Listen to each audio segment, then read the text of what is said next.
Innerlijke genezing. Hoe kan dit verkry word?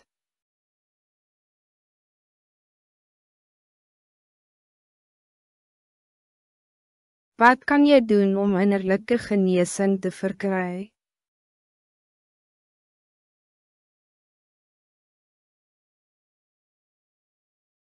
Praat met iemand wat je definitieve leiding kan geven. Als je genezing en verlichting wil hee, kan je niet passief blijven. Je moet ook iets van jou kant afdoen.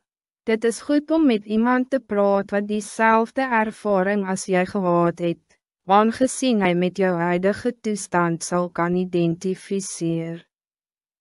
Je moet echter ook eerlijk oor je probleem praten, met iemand soos jou pastoor, een berader of een ouderling in jou kerkgemeente of gemeenskap. God kan hulle as instrumenten gebruiken om voor jou precies te zeggen wat er dingen jy moet doen, wat in lijn is met die leringen van sy woord.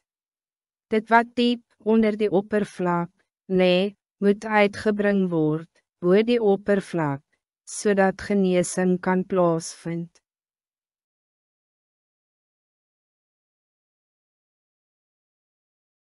Mensen probeer verskeie dinge om hulself gelukkig te laat voel of om hulself te troos. Al die goedvol muziek in die wereld en al die trooskos in die beste kombuis kan jou echter niet gezond maak nie. Die bron of oorsprong van jou ongelukkigheid en hartseer moet dus aangespreek word. Die persoon na wie jy gaan verleiding, zal jou helpen om dingen of gebeuren in jou leven correct te interpreteren, zodat je gevolglijk op die rechte verloop van actie betrokken kan raak. Hij kan jou dalk helpen om door jou eie foute te werk wat daartoe gelei het dat jy seer gemaak is, en jou ook help om jou leven te evalueer, en kritische vrae oor jou leven te vraag, soos, watter soort mens is ek? Is mense blij om te hoor dat ek hulle gaan besoek, of raak hulle te neergedruk en angstig? Hoe voel ander nadat ek met hulle gepraat het? Wat is die boodskappe wat my leven aan ander mense communikeer?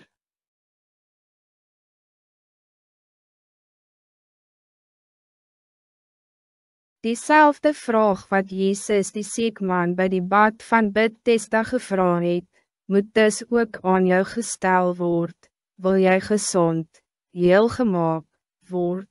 Johannes 5 vers 6. Godse genezing gaan inderdaad oor heelheid. As jy een van die vele mensen is wat soos 'n mislukking voel, is dit van kritieke belang om met iemand anders oor hierdie constante negatieve emosie te praat, om die rechte perspectief oor jou leven te krijgen. Hij zal jou bijvoorbeeld aan een paar kritieke feiten herinner, zodat jouw gevoelens niet die oorhand kry nie.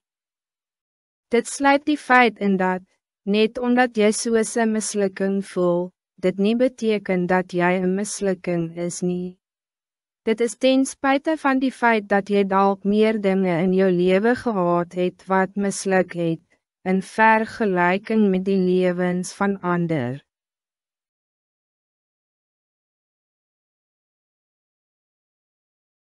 Jou onvermoë om een algemene of zekere ding te doen, kan oorskadu word deur jou vermoë om iets ongewoon of uniek te doen.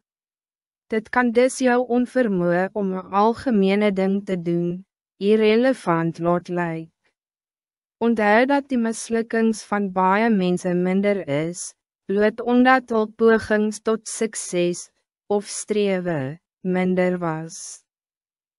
Herhaalde mislukkings in een area van jou leven, hoef nie gelijkstaande te wees aan mislukking op een ander gebied ook nie. Selfs al is hierdie mislukkings in een prominente levensarea, kan jy steeds sukses behaal op een ander gebied. Jou herhaalde mislukte werksaansoeke by sommige maatskappye, beteken dus niet dat jy nie goed genoeg is nie. 'N ander maatskappy kan jou op een later stadium diezelfde positie gee.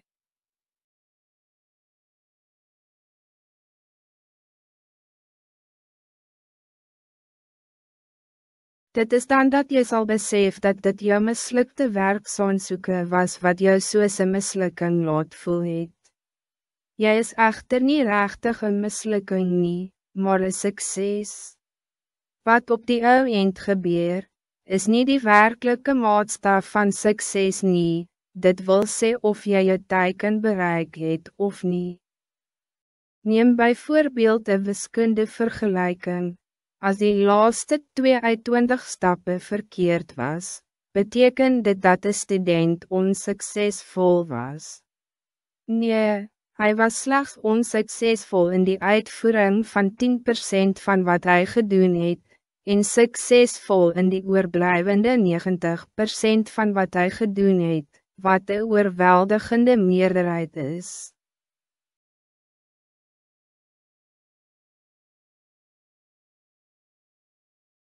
Praat met iemand wat je kan vertrouwen. Waarheid is die basis van vertrouwen. Daarsonder kan daar geen ware vertrouwen wees nie. Jy kan gewoonlik jou ma, pa of goeie vriend in jou vertrouwen neem, aangezien hulle kan luister na die waarheid van wat jy sê, sonder om jou te veroordeel. Die sondige vrou genaamd Maria, wat Jezus se voete gesalf het baie gehuil, omdat zij waarschijnlijk ook oorweldig was deur sy onvoorwaardelike liefde, nie veroordelende houding. Lukas 7 verse 38 en 39. Hierdie soort ingesteldheid maak dit makkelijker om precies te deel wat jou aan die binnenkant voel. Die belangrijkste rede waarom je met iemand betrouwbaar moet praat, is niet net omdat daar die persoon nie vir ander sal vertel wat jy met hulle meegedeel het nie, as jy hulle gevra het om dit niet te doen nie. Iemand wat je kan vertrouwen, is iemand wat jou verstaan. Daar die begrip word echter bepaal deur hoe hulle jou sien, waarneem, en hul perceptie kom van hul kennis van jou.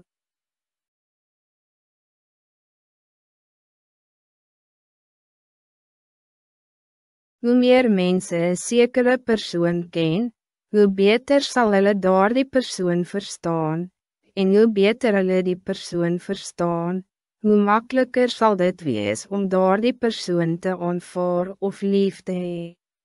Mense word gewoonlik bekend deur die aspek wat al lewe die meeste kenmerk. Een persoon wordt dus als goddeloos beskryf, omdat hij meestal goddeloze dingen doen. Wat ook al daar die aspek aangaande jou is, dit is niet die enigste ding wat kenmerkend van jou is nie, maar dit staan uit omdat dit meer algemeen of makkelijk opvallend in jou leven is. Ander mense se wanopvattings oor jou en hul slegte behandeling van jou, is dus niet noodwendig omdat hulle nie van jou hou nie. Dit is dikwels te wyte aan hulle wat jou nie verstaan nie, wat gewortel is in hul gebrek aan voldoende en accurate kennis van wie en wat jy is. Als je werkelijk weet wie iemand is, zal je zelf verstaan waartoe hij in staat is.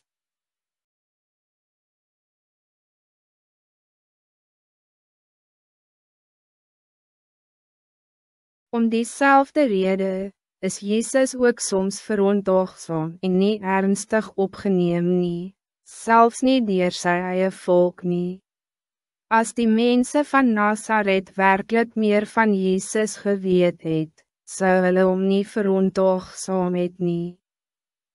As Jezus een selfverklaarde profeet was wat homself bloot van een specifieke dag af as die Seun van God en die Messias verklaar het, zou die negatieve reactie van zijn mede-Nazareners verstaanbaar of gerechtvaardig gewees het.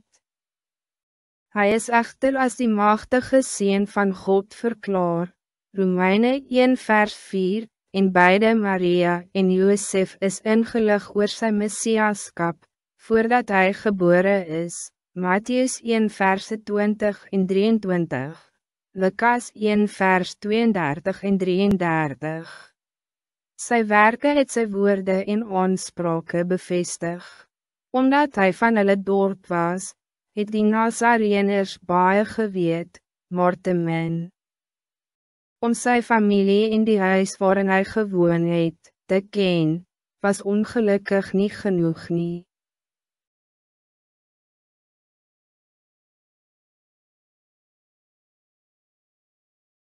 Ten spijte daarvan dat hulle Jezus' groot wijsheid en machtige werken gezien het, kon die Nazareëners se beperkte kennis hulle nie help om sy ware identiteit en godheid te verstaan en te glo nie. Mattheus 13 verse 55 tot 58.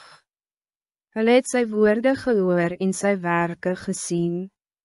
Als die bron van mense se kennis van jou verkeerd is, dan zal die inlichting wat hulle oor jou het, ook verkeerd wees, en hulle sal jou in die verkeerde lig sien. God sien jou echter in die rechte lig, omdat hij jou ten volle verstaan, en hij verstaan jou ten volle, omdat sy kennis van jou volledig en accuraat is. Hij weet niet net wie jij is nie, maar ook wat jij in die toekomst kan, en zal word.